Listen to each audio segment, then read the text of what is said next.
We do have a big wish list.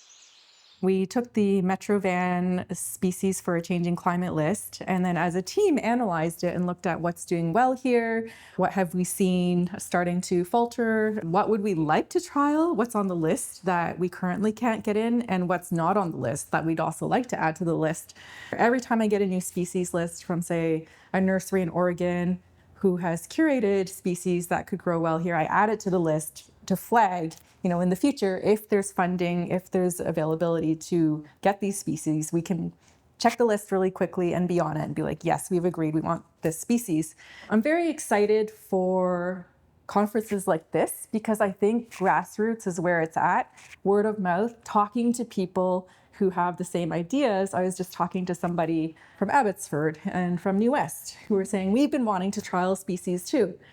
Funding is a big one because we have the bare minimum to install a certain number of trees in parks each year and streets, but we don't have much outside of that in terms of maintenance or switching up techniques, like switching up the soil type, like the more coarse granular rock or sand that a lot of drought tolerant species need. Every bit of change has a cost associated with it.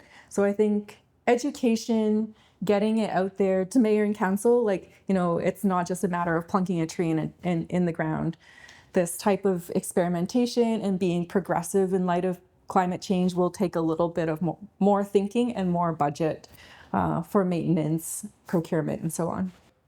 The community generally has good intentions, wants to help, wants to be involved. The city of New York in particular has a good relationship with the public, whereby the public does something similar to our Christmas tree count here, where they go and observe trees and note how they're doing, and some even get licensed to prune a bit. So it's just having that relationship where everybody has a common goal and everybody's supporting the urban canopy. Lots of people want radical change and to do something outside of the box. I've gone to a couple other urban forestry workshops, and some of those presentations last in my mind years later, and I refer to them and dig them up years later, and they inform my work and they inform my conversations with other people.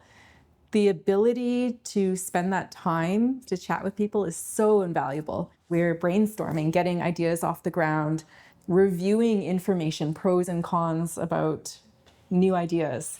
And I think that's super important, super valuable.